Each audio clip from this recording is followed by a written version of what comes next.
हम बात कर रहे हैं बुद्ध धर्म में जो 4 संगतियाँ हुई थी उनके बारे में। देखिए पहली, दूसरी, तीसरी, चौथी। पहली कब हुई है? 483 ईसा पूर्व, just after the death of Buddha. दूसरी हुई है 100 साल के बाद 383 ईसा पूर्व। और तीसरी बहुत इंपॉर्टेंट हो जाती है 251 बीसी में हुई है, अशोक का कार्यकाल था। और चौथी हुई है फर्स्ट सेंचुरी में, कनिष्क के टाइम पे। याद कैसे करेंगे? ए, के, ठीक है? तो ए से अजातशत्रु, के से कालाशोक, ए से अशोक और के से कनिष्क। ए के आर आर से राजगीर, वी से वैशाली, पी से पाटलिपुत्र और के से कश्मीर। ठीक है? अब राजगीर में, वी से वैशाली में किस जगह पर हुई थी? चुलबग्ग नाम की जगह पर है। ठीक है? और पाटलिपुत्र में अशोकराम या कुक्कुटराम विहार। एग्जाम में थोड़ा चीजें डीप देने लग गए हैं, पाटलिपुत्र ना देके एग्जैक्ट देगा अशोकराम या कुक्कुटराम विहार। ठीक है? तो हमें ये पता होना चाहिए कि जो अशोकराम में कुक्कुटराम विहार है वो पाटलिपुत्र में ही बना है। और कश्मीर कहाँ पे? कुंडलवन में। ठीक है? तो ए के आर बी पी के। अब इनकी अधिष्ठा किस किसने करी थी? तो देखो पहली जो है ना, इसमें ये देखो पहली में है पूर्ण कश्यप, तो पहली और पूर्ण कश्यप है ना। दूसरे में सबक मीर। ठीक है ना? सबक मीर। दूसरी बार में आपको सबक मिल जाता है तो सबक मीर। तीसरी में हमें ये पता है मोगली पुत्रतिस जो था ना, ये मोगली पुत्रतिस अशोक के कार्यकाल में। और चौथी में है वी से वसुमित्र। अब याद रखना वी से वसुमित्र तो है, यहाँ पर एक व्यक्ति और है, कौन? अश्वघोष। अश्वघोष इस बुद्ध समिति का क्या था? मेहमान था, यानी कि अतिथि भी थे और उपाध्यक्ष भी थे। अध्यक्ष तो कौन थे? वसुमित्र, लेकिन उपाध्यक्ष थे अशोघोष। दोनों को अशोघोष साकेत निवासी थे, लेकिन कनिष्क इनको मगध से अपने दरबार में लेकर आया था और उनको मान सम्मान के साथ बहुत ही ज्यादा इनको स्वागत सत्कार किया था। अब हम जरा इनका देखते हैं। देखिए मैपिंग में राजगीर कहाँ पर है? यहाँ पे पहली बौद्ध संगति हुई। राजगीर से ईस्ट में थोड़ा वैशाली है, दूसरी बौद्ध संगति होती है यहाँ पर। तीसरी यहाँ पर पाटलिपुत्र में होती है और चौथी पाटली कुंडलवन होती है। मैं आपको अब दो चीजें बता, देखो जो भी बुद्धिज्म के टेक्स्ट कंपाइल करे गए हैं, जो भी स्क्रिप्चर्स उन्होंने कंपाइल किए हैं, वो या तो पहली में किए हैं या फिर तीसरी बौद्ध संगति में की हुई है। दूसरी और चौथी बौद्ध संगति में बुद्ध धर्म में विभाजन ही हुआ है। ठीक है ना? इसके जो डिवीजन है वो दूसरी चौथी में हुआ है। और जो साहित्य कंपाइल किया गया है इनका पहला और तीसरे में किया गया है। आइए जरा देखते हैं डिटेल से। पहली बौद्ध संगति कहाँ पे हुई है? राजगीर में। कब हुई है? 483 बीसी में, जस्ट आफ्टर बुद्धा निर्माण, बुद्धा के निर्माण प्राप्त होने के तुरंत ही बाद में। रूलर उस समय कौन था? अजातशत्रु, अभी हमने डिस्कस किया था। हेड कौन था? पूर्ण कश्यप। तो कैसे याद किया हमने? पा से पहला, पा से पूर्ण, महाकश्यप। यहाँ पर कंपाइलेशन किया गया था सूत्र पिटक और विनय पिटक। सूत्र पिटक यानी कि सूत्र जो थे, इसमें सरमन का वर्णन किया गया है बुद्ध में, जो भी सरमन उपदेश दिए हैं बुद्ध ने उनके बारे में। और विनय मतलब यहाँ पर नियम। और सूत्र पिटक को जो सूत्र पिटक को कंपाइल किया है वो आनंद ने किया है, और विनय पिटक को जो कंपाइल किया है उपाली ने। तो सूत्र पिटक और विनय पिटक, आनंद और उपाली। अगर आप फिर भी भूल जाए तो देखो वी और यू, तो ये विनय पिटक उपाली ने, तो सूत्र पिटक याद रह जाएगा आनंद ने। इसके अलावा इसको पंचशतका भी कहते हैं। पूछेगा कि किस उसको संगति को पंचशतका कहते हैं, तो पहली को ही पंचशतका, पा से पहला, पा से पंचशतका, यानी कि यहाँ पर 500 मॉन्क्स ने हिस्सेदारी अपनी यहाँ पे सुनिश्चित की थी। तो ये था हमारी पहली बौद्ध संगति के बारे में। दूसरा बौद्ध संगति वैशाली में 383 ईसा पूर्व में चुल्लबग नाम की जगह पर है, जो एग्जैक्ट लोकेशन है। जो रूलर थे उस समय कालासूक था। यहाँ का जो हेड था वो कौन था? सबक मीर, यानी कि सबक मिनी भी इसको दूसरा नाम प्राकृत में कहते थे। यहीं पर बुद्ध सम्मत का जो पहला विभाजन है वो दूसरी बौद्ध संगति में होता है। दो पार्ट में होता है, eastern part and the western part. अब ईस्टर्न पार्ट क्या था? ईस्टर्न पार्ट को हम पाटलिपुत्र या वैशाली बोल रहे हैं, और वेस्टर्न पार्ट को कौशाम्बी या अवंती। आइए मैप में लोकेट करके हम इसे देखेंगे। आप ये देखो, अगर यहाँ से गंगा का जो किनारा है, गंगा का ईस्टर्न पार्ट और वेस्टर्न पार्ट के हिसाब से डिवीजन किया गया है। तो ईस्टर्न पार्ट आप देखो, वैशाली और पाटलिपुत्र, राजगीर, ये सब ईस्ट पार्ट पे लोकेटेड है, राइट। और वेस्ट पार्ट पे अगर आप देखोगे तो ये जैसे ये मथुरा है, कन्नौज है, कौशाम्बी, ये वेस्टर्न पार्ट है। तो इस तरीके से हम कहते हैं ईस्टर्न पार्ट और वेस्टर्न पार्ट। जो ईस्टर्न पार्ट वाला जो डिवीजन हुआ था उसको कहा गया है महासांगिक। क्या कहा गया है? ईस्टर्न पार्ट वाले को महासांगिक, और वेस्टर्न पार्ट वाले को कहा गया है थेरवाड। इसे जरा आप समझेंगे अभी। महासांगिक का जो हेडक्वार्टर हुआ करता था वो मगध हुआ करता था। तो क्लियर सी बात है कि चूंकि मगध ईस्ट में ही, पाटलिपुत्र ईस्ट में है, तो इनका हेडक्वार्टर कहाँ पे रहेगा? ईस्ट में। तो महासांगिकों का जो हेडक्वार्टर था वो कहाँ पे था? मगध में। जबकि थिरवाड़ियों का जो हेडक्वार्टर हुआ करता था वो इस शुरुआत में हुआ करता था कश्मीर में। बाद में महासांगिक से एक और स्कूल जन्मता है जिसका नाम था सरबस्तीवाड़। सरबस्तीवाड़ ने अपना धीरे धीरे जो सेंटर्स बना लिए वो कहाँ पे? मथुरा में और कश्मीर में। ठीक है? उसी तरीके से थिरवाड़ से भी एक दूसरा सब स्कूल निकलेगा बुद्धिज्म का, उसका नाम रहेगा स्थाविरवाड़। स्थापित बाढ़ ने भी अपने जो सेंटर बनाए वो कहाँ पे बनाए, कांची और वाराणसी में। इंपॉर्टेंट एग्जाम्स के पर्सपेक्टिव से हमारे लिए क्या हो जाता है, इनके मेन सेंटर्स कहाँ पे थे। तो ईस्टर्न और वेस्टर्न वाला सेंटर्स तो हमें पता चल गया, राइट। अब हमें ये देखना होगा कि श्रावस्ती बाढ़ का हेडक्वार्टर्स कहाँ पे थे, सेंटर्स। तो एक तो है मथुरा में और कश्मीर में। कैसे याद करेंगे, देखो हम ऐसे याद रख सकते हैं कि मथुरा और कश्मीर दोनों ही ऐसी जगह हैं जो रिलीजियस प्लेसेस हैं। रिलीजियस प्लेसेस हैं, इवन हिंदुइज्म के लिए भी हैं। तो हमने बस्ती हमें जो भी अपनी बनानी है वो मथुरा में भी बनानी है और कश्मीर में भी बनानी है। आप इसको डिप्लोमेटिक इश्यू से भी समझ सकते हो। तो बस्ती कहाँ पे बनानी है, मथुरा में और कश्मीर में। उसी तरीके से हम अगर थिरवाड़ का समझें तो थिरवाड़ का इनिशियली हेडक्वार्टर कश्मीर में है। अब कंफ्यूज मत होना है कि श्रावस्ती बाढ़ वालों का भी सेंटर कश्मीर में रहा और थिरवाड़ वालों का अर्ली सेंटर भी कश्मीर में रहा। लेकिन जो थिरवाड़ वाले थे, जल्दी क्या करेंगे, जैसे ये कश्मीर के रीजन से ये नीचे की तरफ पलायन करके, क्योंकि इनका हेडक्वार्टर्स एक टाइम पे कहाँ पे आ गया था, कांची आ गया था। और फिर इसके बाद ये जो थाईलैंड है, म्यांमार है, कंबोडिया है, ये वाला जो रीजन है इंडिया में, यहाँ पर थिरवाड़ रिलीजन का ही विस्तार हुआ है, इवन श्रीलंका में भी, राइट। ओके। इसके अलावा हम देखेंगे, ठीक है, तो ये चीज़ें हमने डिस्कस कर ली ओवरऑल। अब ज़रा ये देखेंगे कि जो सरबस्ती वार्ड के लोग हैं या महासंघिका, ये मानते हैं कि जीव का निर्माण वो पंचधर्म से हुआ है, 5 तत्वों से मिलकर। अब वो पंचधर्म कौन-कौन से? एक है शरीर, दूसरा है भाव, तीसरा है ज्ञान, चौथी है चेतना और अंत में है मनुस्मृति। तो ये पंचधर्म से निर्माण होने वाला जो मत है, उसको आप सरबस्ती वार्ड या महासंघिका के रूप में जानते हैं।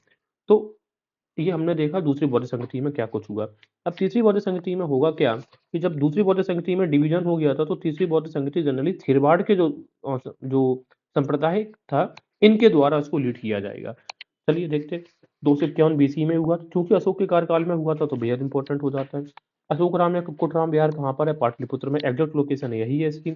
अशोक के टाइम पे हुआ है और इसका जो शिक्षक मतलब जो हेड था, जो अध्यक्षता की थी वो करी थी मोगलीपुत्र तिस्स ने।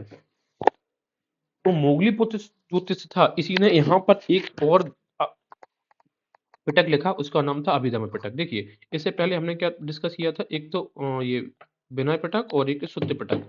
इन दोनों पिटक का तो जो कंपाइलेशन है वो फर्स्ट काउंसिल में हो गया। तो सुत्त पिटक का रचना किया था किसने? आनंद ने। कंपाइलेशन किया था, रचना नहीं बोलेंगे। और विनय पिटक का किया था उपाली ने। ठीक है, तो सुत्त पिटक विनय पिटक तो पहले बौद्ध काउंसिल में हो गया था कंपाइल। तो तीसरे बौद्ध काउंसिल में जो मोगलीपुत्र तिस्स था, इसने अभिधम्म पिटक का कंपाइलेशन किया और मोगलीपुत्र तिस्स ने ही लिखा है कथाबत्तु। और वैसे भी हम लोगों ने पहले पढ़ा कि कथाबत्तु किसका पार्ट है? अभिधम्म पिटक का पार्ट है, राइट। तो ये हमने देखा कि मोगलीपुत्र तिस्स ने इसकी रचना करी, अभिधम्म पिटक का कंपाइलेशन किया और कथाबत्तु का यहाँ पे रचना करते हैं। सबसे बड़ी बात है कि चूंकि दूसरे बुद्ध काउंसिल में इसके समय यानी कि विभेद हो गया था, बुद्धिज्म में दो हिस्सों में बंट गया था, इसी वजह से तीसरे इसमें बौद्ध संगति में नियम बनाया जाता है कि आगे से ऐसी सावधानी बरती जाए कि इनमें विभाजन ना हो। लेकिन ऐसा होता नहीं, चौथ बौद्ध संगति में फिर से हो जाएगा। इसमें जो डोमिनेंस था वो थेरवाडीज का था, मैंने बताया। तीसरी बौद्ध काउंसिल, अब सबसे इंपॉर्टेंट चीज ये है कि अशोक का टाइम पे तीसरी बौद्ध काउंसिल हुई है, ये हम सब जानते हैं। और ये भी जानते हैं कि अशोक ने बहुत सारे पिलर्स इंस्क्रिप्शंस भी लिखवाए, रॉक एडिक्ट्स भी लिखवाए। दैट मीन्स इंस्क्रिप्शंस उसके बहुत अधिक मात्रा में और संख्या में हमें मिलते हैं। लेकिन द इंपॉर्टेंट एस्पेक्ट इज कि तीसरी बौद्ध काउंसिल का कोई भी रिफरेंस हमें उसके किसी भी इंस्क्रिप्शन से प्राप्त नहीं होता। So here comes a trick point for examination, right. तो फिर तीसरी काउंसिल का हमें यहाँ पे एविडेंसेस कहाँ पे मिलेंगे? तो एक बुक है, उसका बुक का नाम है सामंत पासादिका। ये एक्चुअल में बुद्ध घोष के द्वारा लिखी गई पुस्तक है। अब तो बुद्ध घोष को पहले भी पढ़ा होगा कि बुद्ध घोष जो है तो ये एक ऐसे साधु थे बुद्धिज्म को मानने वाले, जो बाद में श्रीलंका माइग्रेट कर गए थे। ठीक है, इन्होंने ही पुस्तक लिखी थी सामंत पासादिका बुद्ध घोष की। ठीक है, तो इसी में वर्णन है कि तृतीय जो काउंसिल है वो अशोक ने अपने यहाँ पे आयोजन करवाई थी कुक्कुटराम बिहार में। बुद्ध घोष की अगर बात करेंगे तो बुद्ध घोष ने एक और पुस्तक लिखी थी जिसका नाम है सुमंगल विलासनी। ये बहुत इंपॉर्टेंट है, एग्जाम में अक्सर करके पूछी जाती रही है। तो सुमंगल विलासनी और सामंत पासादिका दोनों बुद्ध घोष के द्वारा लिखे थे। लेकिन तीसरा बुद्धिस्ट काउंसिल का जो रेफरेंस है, उसका जो इंफॉर्मेशन है वो हमें सामंत पासादिका से प्राप्त होता है। ठीक, इसके अलावा तो ये तो चलो इंडिया के कॉन्सेप्ट में बात हो गई। अब बुद्ध घोष चूंकि श्रीलंका भी माइग्रेट करके गए थे तो यही बात बुद्ध घोष ने श्रीलंका में भी बताई होगी। तो जब 4th सेंचुरी के अराउंड दीपवंश और महावंश जैसे ग्रंथ लिखे गए थे, तो उन ग्रंथों में भी श्रीलंका में इस बात का वर्णन किया गया है कि तीसरी बुद्ध काउंसिल जो काउंसिल थी वो अशोक के यहाँ पे आयोजित की गई थी, अशोक के शासन काल में, उसके देखरेख में। ठीक है, तो सीधी सी बात यह है कि दो ऐसी बुक्स जो हमें रेफरेंसेस देती हैं तीसरी बुद्ध काउंसिल की, वो है सामंत पासादिका और दीपवंश और महावंश, राइट। चलिए एक स्टेटमेंट मैं आपको बोल रहा हूँ, so we have to analyse that. मैं कह रहा हूँ कि that the be got information of third Buddhist council from the inscriptions of Ashoka, from the inscriptions of Ashoka. अब ये बताइए इस स्टेटमेंट सही है फिर गलत है? यस, ऑब्वियसली सी बात है, ये गलत है। अभी मैंने बताया है कि no mention in Ashokan inscriptions, Ashokan inscriptions में कोई भी काउंसिल का वर्णन नहीं किया गया है, राइट? वो हमें कहाँ से मिलता है? सामंत पाशालिका से। या फिर दूसरा ऐसा भी कह सकते हैं कि अशोकन इंस्क्रिप्शंस, या ऐसे कह सकते हैं कि जो तीसरी बुद्ध काउंसिल का रेफरेंस है वो हमें एपिग्राफिक एविडेंस है हमारे पास उसका। एपिग्राफिक का मतलब inscriptional evidence. The answer is no, नहीं, एपिग्राफिक एविडेंस नहीं है हमारे पास, सिर्फ लिटरेरी एविडेंस है।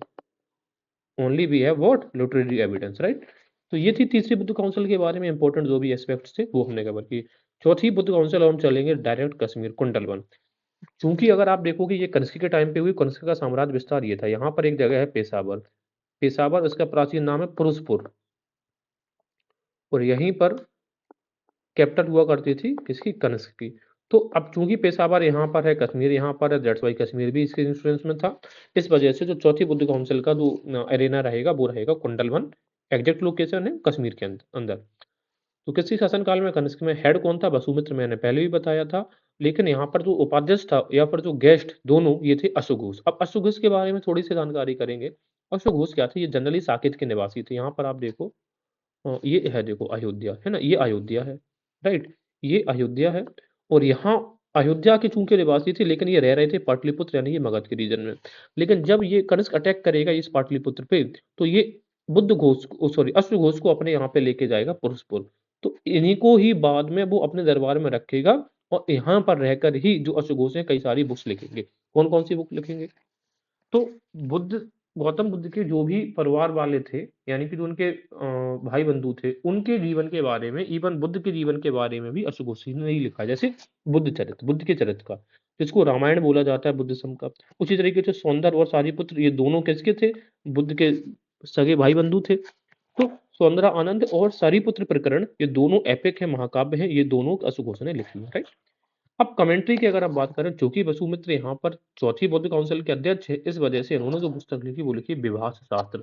वो भी किस भाषा में लिखी? संस्कृत। कहने का मतलब ये है कि उसमें चौथी बुद्ध काउंसिल में जो भी एक पुस्तकें लिखी गई थी वो किसमें लिखी गई थी? संस्कृत में। तो शास्त्र और संस्कृत, किसके द्वारा? वसुमित्र के द्वारा। अब चौथी बुद्ध काउंसिल में ही हम देखेंगे कि जो क्लियर डिवीजन था वो बुद्धिज्म में हीनयान और महायान में फाइनली किसमें बट गए थे? चौथी बुद्ध काउंसिल में, ठीक है? अब मैं आपको फिर से रिपीट करवा रहा हूँ, दूसरी बुद्ध काउंसिल में भी विभाजन हुआ था, ये बट गए थे महासांगिक और थेरवाद में। लेकिन इसमें चौथी बुद्ध काउंसिल में एक क्लियर डिवीजन हो गया था और बट गए थे हीनयान और महायान में, राइट? और डोमिनेंस यहाँ पर स्टार्ट होता है महायान का। हीनयान लिमिटेड रह गया था श्रीलंका में, जबकि महायान जो चला गया था अन्य जगह पर। यहाँ पर 500 जो भिक्षु थे उन्होंने इसमें पार्टिसिपेट किया था। तो 500 भिक्षुओं ने पहले में भी पार्टिसिपेट किया था, दूसरे में भी। लेकिन पंच शतक का मतलब क्या होता है? 100। तो पंच शतका हम पहले को बोलेंगे, ना कि पांचवें काउंसिल को बोलते हैं।